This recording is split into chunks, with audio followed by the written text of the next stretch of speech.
बिस्मिल्लाहिर्रहमानिर्रहीम। सिस्टम में marks enter करने के लिए 5 स्टेप का प्रोसेस है। पहले स्टेप में आप मार्किंग स्कीम डिफ़ाइन करेंगे जो हमने सिस्टम में ऑलरेडी बना के रखी हुई है। लैब के लिए लैब के मार्क्स आ जाएंगे और थ्योरी के लिए थ्योरी की ब्रेकअप आ जाएंगे। इसी तरीके से उसके बाद आप उनके सब ब्रेकअप अगर करना चाहें, जैसे कोई असाइनमेंट 2 करने 3 करने, उस लिहाज से असेसमेंट्स बनाएंगे और फिर फाइनली मार्क्स एंटर करेंगे असेसमेंट मार्किंग में। जब मार्क्स एंटर हो जाएंगे तो उसके बाद रिज़ल्ट लॉक होगा, फाइनल रिज़ल्ट लॉक होगा और उसके बाद अवार्ड लिस्ट प्रिंट होगी। ये जो वीडियो है ये शुरू के जो 3 स्टेप्स हैं मार्क्स एंटर करने तक के, उसको कवर करती है। और जब सारे मार्क्स एंटर हो जाएंगे रिज़ल्ट, उसके बाद रिज़ल्ट लॉक वाली फंक्शनैलिटी इनेबल की जाएगी। ये जो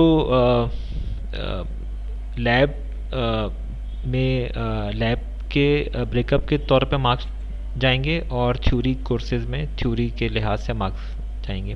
थ्योरी वाला जो पार्ट है वो 18-19 बैच के उन कोर्सेज़ के लिए भी वैलिड है जिनमें सिर्फ थ्योरी है।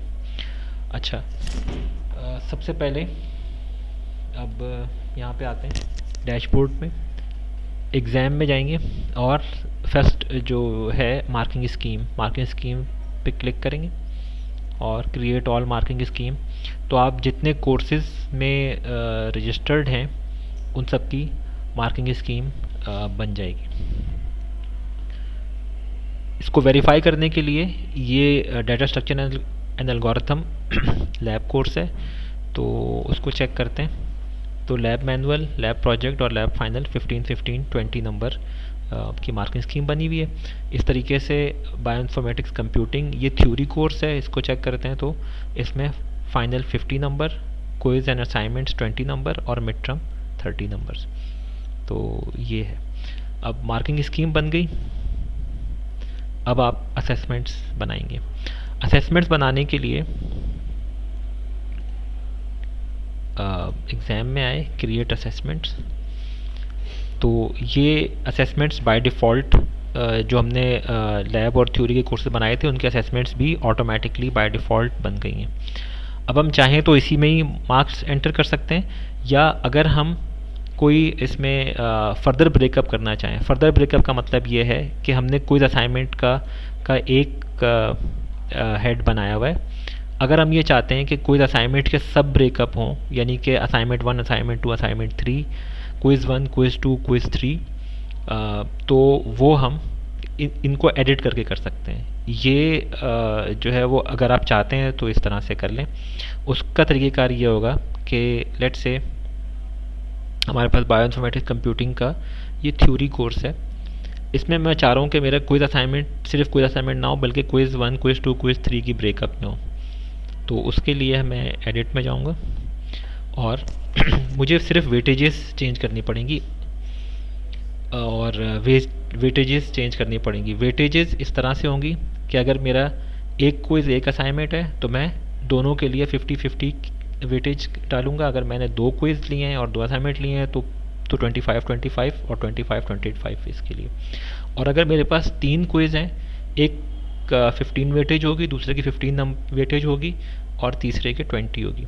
इसका मतलब ये होगा कि इसके 3 नंबर होंगे, इसके 3 नंबर होंगे और इसके 4 नंबर होंगे, तब कहीं ये जाके टोटल 10 मार्क्स बनेगा। ये सिस्टम खुद ही स्केल कर देगा, आपने सिर्फ वेटेजेस डिफ़ाइन करनी है।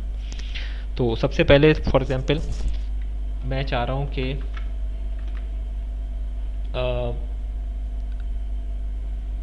एक क्विज़ और एक बल्कि मैं ये चाह रहा हूँ कि 3 क्विज़ और 3 असाइनमेंट्स होने चाहिए। तो मैं Q1 करूँगा। सबसे पहले कोर्स सेलेक्ट किया, bioinformatics computing, Q1 quiz 1। Type इसकी कोई असाइनमेंट रहेगी, वेटेज इसकी मैं कर दूँगा 15। ये आप मैक्स मार्क्स आप कुछ भी रख सकते हैं, चाहे आप 10 में से दें, सिस्टम खुद ही उसको स्केल करके, जैसे वेटेज अगर 15 हुई हुई है तो ये 3 मार्क्स में से कर देगा। ये हो गया। अब ये यहाँ पर बैक एरो प्रेस करेंगे, स्क्रीन और कोर्स सेलेक्ट करेंगे बायोइन्फॉर्मेटिक्स कंप्यूटिंग और यहाँ पे करेंगे Q2 असेसमेंट टाइप सेट करेंगे क्विज असाइनमेंट, वेटेज करेंगे 15 और एक्चुअल मार्क्स, फॉर एग्जाम्पल आपने एक्चुअल मार्क्स 10 नंबर का वहाँ पे लिया था, तो इसी तरीके से ये ऐड हो गया। और अब मैं add record bioinformatics computing quiz 3 और assessment type quiz assignment, weightage क्योंकि बाकी दो हमने 50-50 दिए थे तो इसकी वेटेज हम कर देंगे 20। ये आप चाहें 10 नंबर कर दें या आप लेट से आपने 20 नंबर का लिया, 15 नंबर का लिया या 100 नंबर का लिया, वो यहाँ लिख देंगे, सिस्टम खुद ही वेटेज से इसको निकाल लेगा। इसको कर दिया सेव। अब मैंने 3 क्विज़ बना लिए हैं, अब मैं 3 असाइनमेंट्स बनाऊंगा। A1 असाइनमेंट 15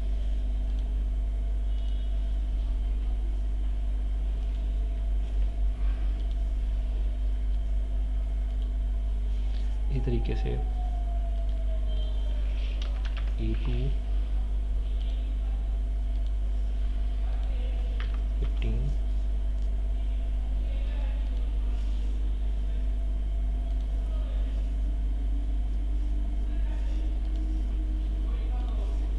और A3 असेसमेंट टाइप कोई असाइनमेंट और ये 20 और ये फॉर एग्जांपल मैं असाइनमेंट 3 को जो है वो 5 नंबर का कर देता हूँ, just for the sake of demonstration कि सिस्टम खुद ही से इनको एग्रीगेट करता है या नहीं। तो ये हमने कर दिया इसको सेव। तो अब मैं अगर यहाँ आके देखूँ एग्ज़ाम में तो मेरे ये 2 स्टेप हो गए। असेसमेंट मैंने मार्किंग स्कीम बना दी, असेसमेंट्स क्रिएट कर दी। अब मुझे फाइनली इसे अपने मार्क्स एंटर करने हैं सिस्टम में। तो अब मैं असेसमेंट मार्किंग में जाऊंगा। मैं कोर्स सेलेक्ट किया बायोइन्फॉर्मेटिक्स कंप्यूटिंग, ये थ्योरी कोर्स, और इसमें अब यहाँ पर मुझे मार्क्स एंटर करने हैं। फॉर एग्जांपल जैसे मैंने यहाँ पर वो सारी असेसमेंट्स आ रही हैं जो मैंने अभी अभी क्रिएट की हैं या बाय डिफ़ॉल्ट क्रिएटेड थी। तो A1 असाइनमेंट 1 के नंबर डालने मैंने, इसको प्रोसीड का बटन दबाएंगे। अब इस कोर्स में 1 2 3 4 5 लोग हैं और इनको ये हम तो यहाँ पे टोटल मार्क्स आ रहे हैं। जो हमने असेसमेंट 1 बनाई थी इसके टोटल मार्क्स 10 है। तो यहाँ पे एंटर कर देते हैं कि लेट से इसने 10 नंबर लिए हैं टोटल, इसने 5 नंबर लिए हैं और इसने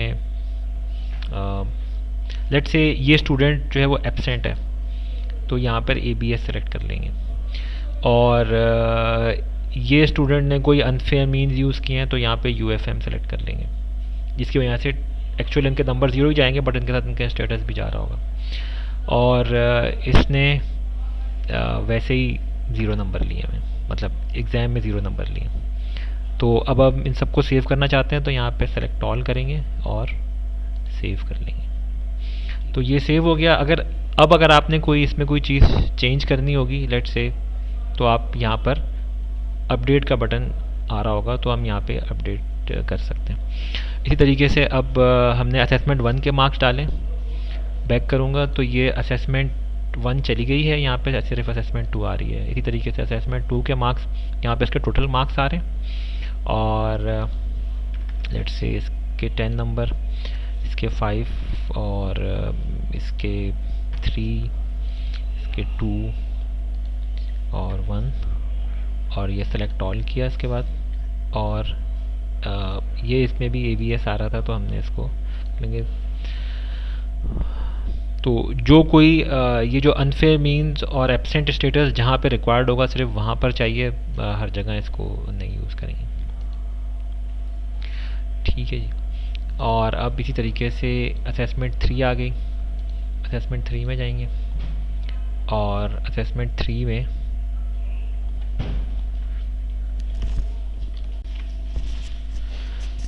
ठीक तो इसी तरीके से यहाँ पर ये देखें कि ये टोटल मार्क्स 5 में से दिए हुए हमने, तो 5 में से लेट्स से 5 3 2 1 0 और फिर इन सबको सेलेक्ट करके सेव कर देंगे। ठीक है, तो ये हमारी असाइनमेंट के तीनों कंपोनेंट्स हो गए ऐड। और अब हम अब इसमें इसी तरीके से Q1 क्विज़ 1 क्विज़ 2 क्विज़ 3 के मार्क्स डालेंगे, तो वो भी सेम प्रोसेस ही फॉलो करेंगे। तो अब हम डायरेक्टली मिड टर्म के मार्क्स डाल देते हैं। मिड टर्म में यहाँ पर टोटल मार्क्स 30 हैं, तो 30 में से जितने भी मार्क्स, सपोज इसने 30 नंबर लिए हैं, इसके 15 25 10 और लेट्स से 0। यहाँ पर भी उसी तरीके से अगर कोई एब्सेंट है तो एब्सेंट का स्टेटस लगा सकते हैं, और इसी तरीके से अगर कोई अनफेयर मीन है तो अनफेयर मीन का स्टेटस लगा के 0 कर देंगे उसको, और इन सबको सेलेक्ट करके सेव कर देंगे। ठीक, अब हम बैक करेंगे और इसी तरीके से फाइनल के मार्क्स, जो भी फाइनल के मार्क्स हैं वो एंटर करेंगे। और फाइनल के मार्क्स 50 में से हैं, तो let's say for example 50 marks ने सिक्योर किए, उससे 25 30 10 और 0 लेट्स से।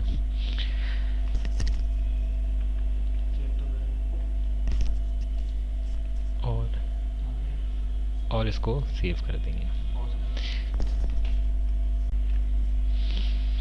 इसी तरह से अगर हम चेक करना चाहें कि हमने क्या असेसमेंट मार्क्स हमने क्या डाले हैं, तो वो असेसमेंट मार्किंग में ही जाएंगे और कोर्स सेलेक्ट कर लेंगे जो जिस कोर्स से मार्क्स डाले। तो इसमें आ रहा है कि A1 A2 A3 और इसमें टोटल मार्क्स ये हैं। और इसमें सपोज़ मैंने फाइनल में क्या मार्क्स डाले हैं, मैं यहाँ पे क्लिक करके चेक कर लूँगा कि मैंने मार्क्स डाले हैं। इसी तरीके से अगर किसी और अच्छा ये कंप्लीट हो गया। इसमें इसी तरीके से अगर आप चाहें तो Q1 Q2 Q3 के भी मार्क्स डालेंगे, क्योंकि हमने असेसमेंट्स बनाई हुई हैं, तो वो Q1 Q3 Q2 Q3 के मार्क्स कंप्लीट कर लेंगे। अच्छा, अब हम चले जाते हैं कि अगर आपका कोर्स लैब का कोर्स है तो मार्किंग स्कीम में जाएंगे। मार्किंग स्कीम में हम already data structure and algorithms का कोर्स बना चुके हुए हैं, इसकी मार्किंग स्कीम बनी हुई है। तो हमें सिर्फ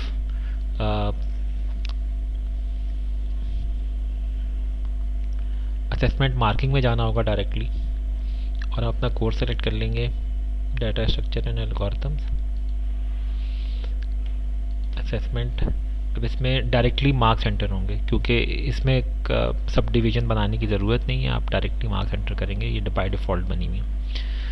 तो let's say lab manual add करते हैं। पहले लैब मैनुअल में टोटल मार्क्स 15 है, तो 15 में से इसको 15 दे देते हैं, इसको 10 5 8 9 6 12 सबको सेलेक्ट कर लेंगे और सेव कर लेंगे। बैक करेंगे। अब लैब फाइनल और लैब प्रोजेक्ट रह गए, लैब प्रोजेक्ट के मार्क्स एंटर करेंगे। लैब प्रोजेक्ट के लेट्स से 15 में से 15 12 10 8 7 9 और लेट्स से 0 और सबको सिलेक्ट कर लेंगे। ये सिलेक्ट करना ज़रूरी है, अदरवाइज़ मार्क्स सेव नहीं होंगे। और अब बैक करेंगे और यहाँ पे अब लैब फाइनल रह गया, तो लैब फाइनल के मार्क्स फाइनल 20 में से है, तो 20 में से लेट्स से 20, 10, 5, 6, 7, 9 और 8, उन सबको सिलेक्ट कर लेंगे और सेव कर देंगे। तो ये लैब के भी मार्क्स एंटर हो गए। बैक करके अगर आप देखना चाहें तो असेसमेंट मार्किंग में जाके देख सकते हैं कि आपने क्या मार्क्स एंटर किए। अच्छा, ये यहाँ तक हमारे 2 पार्ट्स कंप्लीट हो गए। क्विज़ हमने मार्किंग स्कीम बना ली, असेसमेंट बना ली, असेसमेंट के नंबर डाल दिए। अब इसके बाद के 2 स्टेप हैं कि आपने अपने रिज़ल्ट को वेरीफाई किया, उसके बाद आपके पास यहीं पर ही एक और मेन्यू आ जाएगा रिज़ल्ट लॉक का, जहाँ पर फाइनली आपको जो मार्क्स आपने एंटर किए हैं और एग्जामिनेशन के फॉर्मेट में वो सारे मार्क्स आपको नज़र आएंगे कि जो क्विज़ असाइनमेंट में कितने नंबर आए और मिड टर्म में कितने और फाइनल में कितने। एग्जामिनेशन के फॉर्मेट में 3 कॉलम के फॉर्मेट में वो होगा और आप उसको वेरीफाई करेंगे। अगर उसमें कोई आपको एडिटिंग करनी है या कोई चीज़ चेंज करनी है तो जैसे मैंने आपको बताया, आप इंडिविजुअल उसी हेड में जाएंगे और वहाँ जाकर एडिट में जाके उन मार्क्स को चेंज कर देंगे। वंस आप सेटिस्फाइड हैं कि जो रिज़ल्ट है वो अकॉर्डिंग टू योर सेटिस्फेक्शन है, तो उसके बाद फाइनल रिज़ल्ट लॉक की स्क्रीन आएगी यहाँ पर एक और, वहाँ पर जाकर और उसमें बिल्कुल एंड में रिज़ल्ट लॉक आ रहा होगा, वो रिज़ल्ट लॉक कर देंगे। और फिर इसी तरीके से once the result is locked तो फिर अवार्ड लिस्ट की स्क्रीन पर आप जाकर यहाँ पर इस वक्त अवार्ड लिस्ट में कुछ नहीं आ रहा होना चाहिए क्योंकि रिज़ल्ट लॉक नहीं है। जैसे ही रिज़ल्ट लॉक होगा तो आप उसके बाद जो है ना वो इसको प्रिंट कर सकते हैं। तो पहले रिज़ल्ट लॉक करना ज़रूरी है। रिज़ल्ट लॉक के बाद आप जो है अवार्ड लिस्ट प्रिंट करेंगे, अवार्ड लिस्ट के मेन्यू में से जाके अपना कोर्स सेलेक्ट करके। उससे पहले प्रिंट नहीं होगी अवार्ड लिस्ट।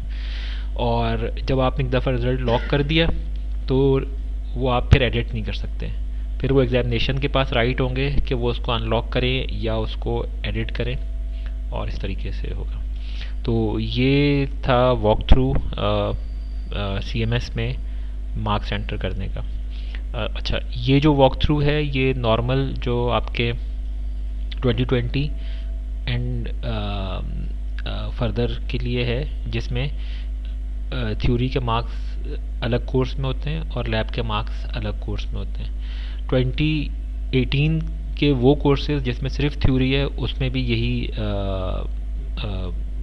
वॉक थ्रू आपको हेल्प करेगा। सिर्फ 2018 और 2019 के वो कोर्सेज जिसमें थ्योरी और लैब कंबाइंड है वहाँ पर आपको मार्किंग स्कीम सेपरेटली बनानी पड़ेंगी। डिफ़ॉल्ट मार्किंग स्कीम वहाँ पे काम नहीं आएंगी, तो हम खुद से मार्किंग स्कीम्स बनाएंगे। तो वो आपको नेक्स्ट स्टेप में आपको बताया जाएगा। Thank you.